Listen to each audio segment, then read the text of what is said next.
आपका हमारे YouTube channel पर स्वागत है। तो आज इस वीडियो में हम काफ़ी इम्पोर्टेंट टॉपिक डिस्कस करने वाले हैं। आज हम इस बात पे डिस्कस करेंगे कि कैसे आप अपना एग्ज़ाम अटैम्प्ट करें, कैसे आपको आंसर लिखना होगा, कैसे आपको प्रिपरेशन करनी होगी कि आपके अच्छे से अच्छे मार्क्स आ सके पॉलिटिकल साइंस में। तो चलिए स्टार्ट करते हैं। स्टार्ट करने से पहले आपसे कहना चाहूँगी, अगर आप हमारे चैनल पर पहली बार आए हैं तो सब्सक्राइब कर लीजिए ताकि हमारी हर वीडियो की अपडेट आपको टाइम से मिलती रहे। तो देखिए, आपका ये जो सब्जेक्ट है पॉलिटिकल साइंस का, इंडियन पॉलिटिकल थॉट, इसमें आपकी टोटल 11 यूनिट्स आने वाली है। आई होप आपने सिलेबस तो देख ही लिया होगा। तो इसमें कौन से टॉपिक्स हैं जिन पर आपको बहुत ज़्यादा ध्यान देना होगा, कौन से टॉपिक्स हैं जिनमें से क्वेश्चन ज़रूर आएंगे एंड आपको उन पर कंप्लीट फोकस देना होगा, कौन सी यूनिट्स है जिन पर ज़्यादा फोकस देने की ज़रूरत नहीं है, जिनमें से शॉर्ट नोट वाला क्वेश्चन ही आता है। तो चलिए स्टार्ट करते हैं।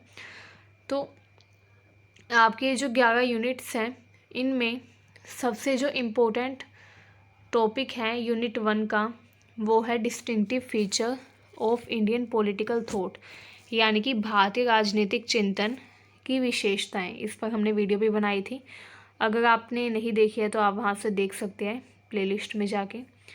तो ये काफ़ी इंपॉर्टेंट टॉपिक है क्योंकि आपके सब्जेक्ट का नाम भी इंडियन पॉलिटिकल थॉट ही है, ancient and medieval Indian political thought.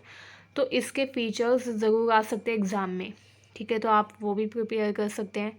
इसके अलावा मनुस्मृति में जो इम्पोर्टेंट चीज़ें आएगी वो ये आ सकता है कि मनु के सोशल एंड जस्टिस के बारे में क्या क्या थॉट्स थे, ठीक है, एंड जो मनु थे उन्होंने किस तरीके से कास्ट के बेसिस पर रूल्स बनाए थे, ठीक है, पनिशमेंट का क्या प्रावधान होता था, जस्टिस का क्या प्रावधान होता था मनु के विचारों के अकॉर्डिंग।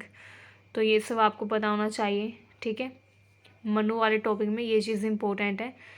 मनु के सोशल लॉज, जो उनके सामाजिक कानून थे, सामाजिक नियम थे, महिलाओं के लिए उन्होंने क्या क्या नियम बना रखे थे, ठीक है, एंड मनु जो थे उनके अकॉर्डिंग राजा के क्या क्या कर्तव्य होते हैं, ये सब कुछ इम्पोर्टेंट है। जस्टिस के बारे में ज़रूर आ सकता है कि मनु के जस्टिस से रिलेटेड क्या थॉट्स थे, तो ये भी आप प्रिपेयर करके चलेंगे तो ज़्यादा बेटर रहेगा, ठीक है। इसमें से एक लॉन्ग क्वेश्चन ज़रूर आ सकता है, ठीक है। तो आपकी वो यूनिट्स जिसमें से आपके लॉन्ग क्वेश्चन आ सकते हैं वो है यूनिट 2, ठीक है।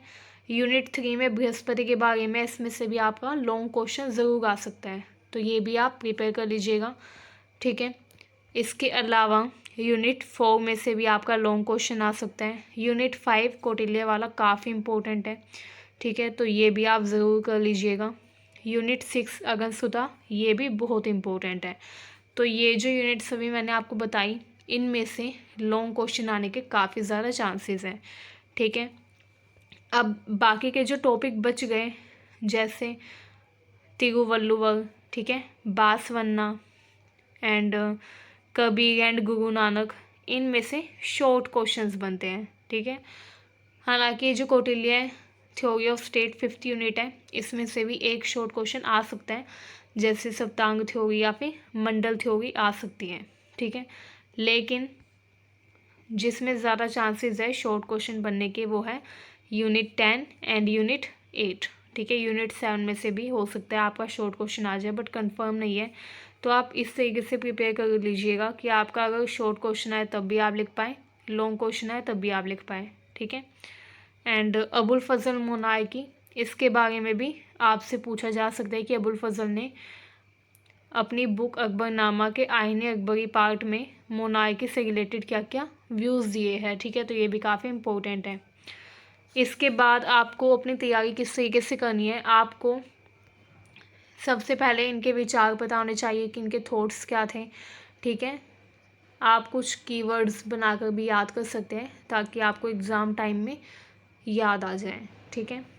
एंड आपको हर एक थिंकर के विचारों के बारे में पता होना चाहिए, जैसे मनु के क्या विचार थे राजनीति को लेकर, ठीक है, बृहस्पति ने क्या कहा एंड शुक्र ने क्या कहा, तो इनका सबका काफ़ी इम्पोर्टेंट है, ठीक है। इन सब के बारे में आपको पता होना चाहिए। कौटिल्य के ऊपर आप जितना प्रिपेयर कर पाए उतना अच्छा है, ठीक है। कौटिल्य का टॉपिक बहुत ईजी भी है एंड बहुत इम्पोर्टेंट भी है, तो कौटिल्य वाला आप बिल्कुल भी मत छोड़िएगा, कौटिल्य वाला बहुत ज़्यादा ज़रूरी है। अच्छा, वो टॉपिक जो आप छोड़ सकते हैं उसमें आप चाहे तो आप यूनिट 7 का ये जो टॉपिक है ये आप चाहे तो अगर आप इसमें थोड़ा कम भी पढ़ लेंगी तो भी ज़्यादा दिक्कत नहीं होगी, ठीक है। बट मैं आपको सजेस्ट करूँगी कि आप सारे टॉपिक्स ही करके जाइएगा ताकि एग्ज़ाम टाइम में आपको कोई समस्या का सामना ना करना पड़े, ठीक है।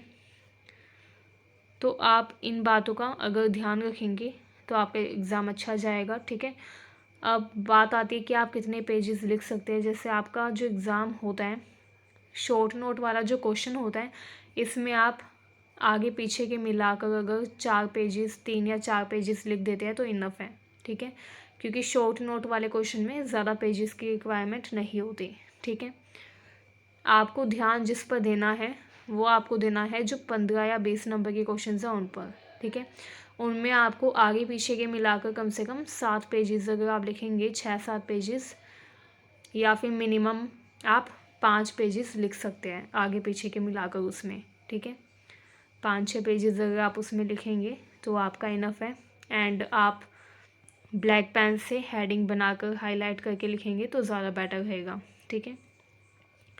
तो आपको हर टॉपिक के कीवर्ड्स पता होने चाहिए ताकि आप एग्ज़ाम में अच्छे से उसको रिमेंबर कर सकें, रिमाइंड कर सकें, ठीक है। तो अगर आप इन सब चीज़ों का ध्यान रखेंगे तो आपका एग्ज़ाम डेफिनेटली काफ़ी अच्छा जाने वाला है, ठीक है। तो मुझे उम्मीद है वीडियो आपके लिए यूज़फुल रही। ऐसे वीडियोस के लिए हमारे चैनल को सब्सक्राइब करिए। Thank you very much.